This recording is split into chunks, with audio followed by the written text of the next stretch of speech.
You're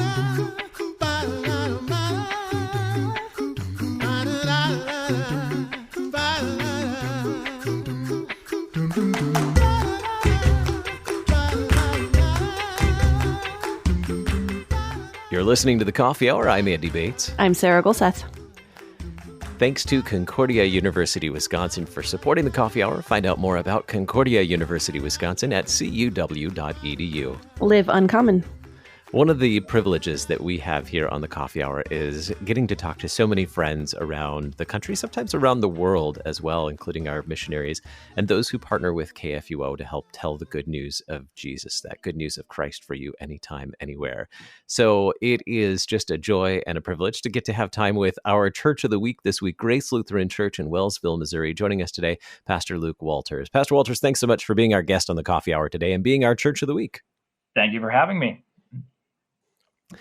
So, Pastor Walters, tell us about Wellsville, Missouri. Where would we find Wellsville, Missouri?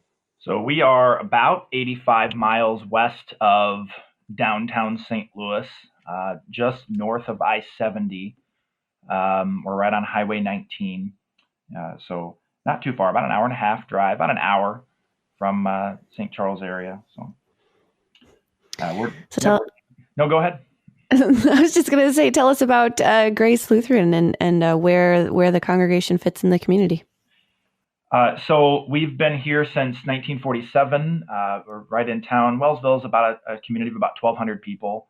Our congregation has really, in the last 10 years or so, has been growing, and we have expanded our outreach to the community. We offer a number of programs.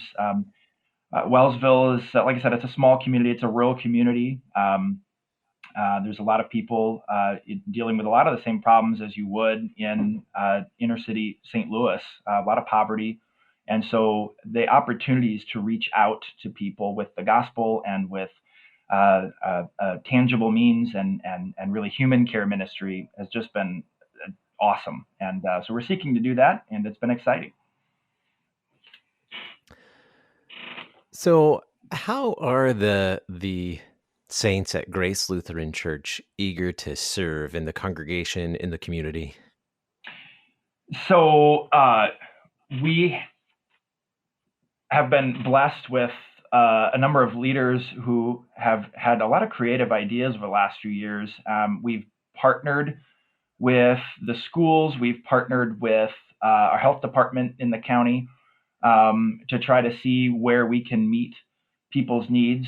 We have a back to school program every year where it's a big event, and we have it at our fellowship hall, and we collect just an enormous amount of school supplies, a lot of it donated, but a lot of it purchased from the church, and hundreds of families can come and get the school supplies that they need. That's huge. We hear from people all the time how much it means to them.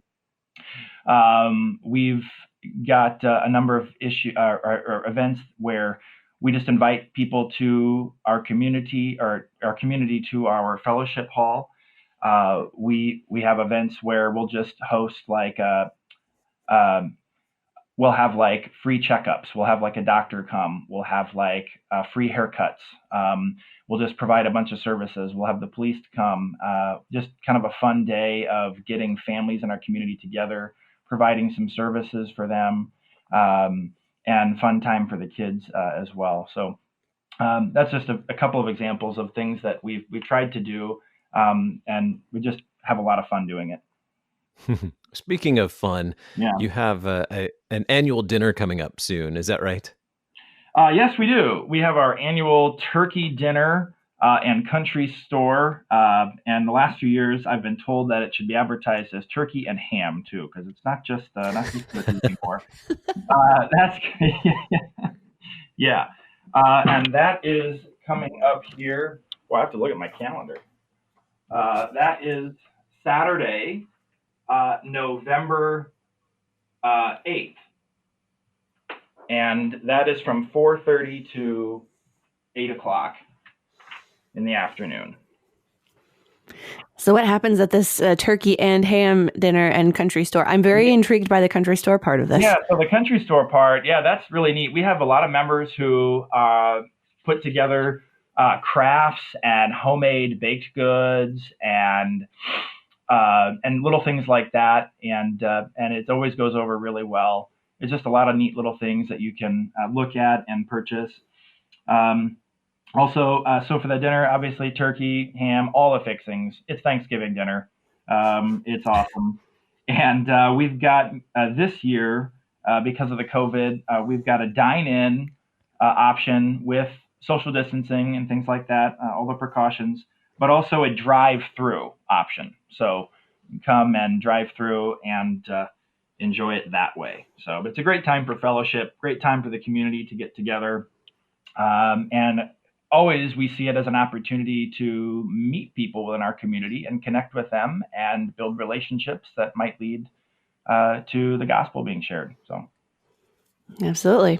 Well, I can imagine if the weather holds out for another week or so, that'd be fun to take the drive-through option and find a nice park and get a fire going, and you can still socially distance outside and have some community and eat. What I imagine is delicious food. Of course, is it delicious food? It is. It's all homemade. I think we're one of the few. I've been to a lot of church dinners, not knocking anyone else's, but we're one of the few that does real potatoes. It's not fake potatoes, real mashed potatoes, real gravy from the turkey. Everything is real. We've got a farmer who grows all of the sweet corn that we get together, and we'll spend an evening processing and freezing it, and so we make our own sweet corn for all that. Everything is homemade. So. Wow. Wait, how many potatoes? Oh, I don't know. I don't know how many, but it's all real. It's all real. Yeah, real potatoes. Lots and lots and lots of potatoes. That takes a lot of potatoes to make mashed potatoes for lots of people. I have spent hours peeling potatoes the day before. Yes.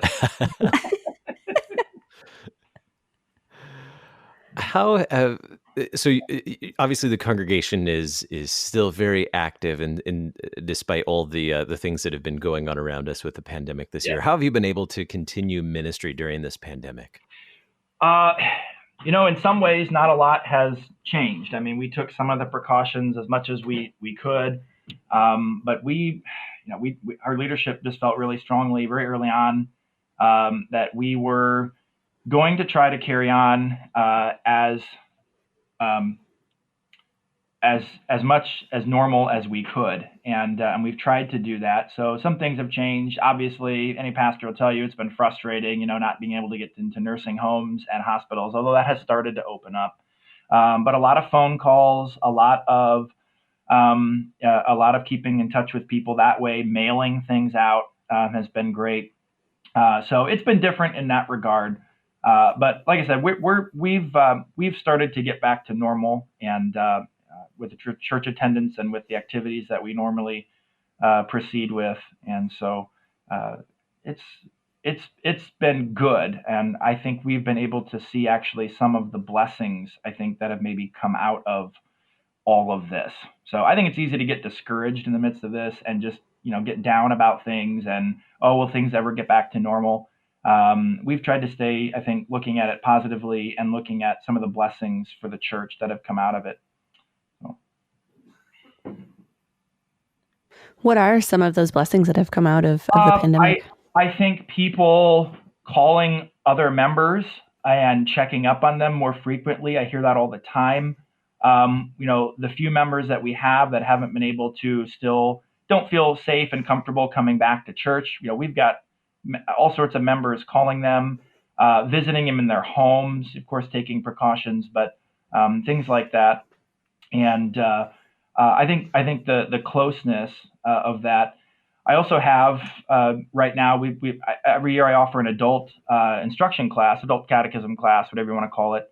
And I usually have a handful of people take that. I have a group of 17 people taking that this year, and that is due in large part to, I think, people who were seeking church community, feeling isolated from in the midst of this pandemic, feeling isolated from either the church they were going to or something like that, or just feeling the need to be in community with people, and the church met that need. And so I think that's just been a tremendous blessing, and seeing God's hand in that. So I think it's brought the congregation closer together in some ways. Mm-hmm. Why has Grace Lutheran Church so regularly, annually, chosen to partner with KFUO as Church of the Week? Well, my members would tell you I can't say enough good things about KFUO and the quality of programming. We partner with KFUO because we see the not only the quality of the programming, but I think the value of how it can reach you if you're 80 miles away from St. Louis, and you can still get it on the radio, but around the world, the impact that can have. I myself, as a pastor, find myself tuning in. There's all sorts of things I learn and can get educated on and sharpened on by listening to it. And so I think when I tell people that, that even pastors can enjoy it and find great benefit, but they see, well, sure, well, I can too. And so I'm always talking about it, and we're just happy to be able to partner with KFUO, even in this small way. So. Well, we are so grateful to have your partnership and to celebrate Grace Lutheran Church Wellsville this week as KFUO's Church of the Week. And we're so grateful that you find KFUO helpful to you as a pastor, supporting you in your vocation and supporting the people of your congregation, the sheep that need to be led by their shepherd. So glad that it's helping both the pastor and his congregation in that setting. Pastor, with just a few seconds left, anything you want to share with our listeners or to the fine folks at Grace Lutheran Church today? Oh, I suppose not, other than I realized I had the date wrong for our turkey dinner. It's Saturday, November 7th, not November 8th. Saturday, November 7th, 4:30 to 8 o'clock. Come on out, take a nice drive through the country, and check us out, and you'll have a good time, I promise you.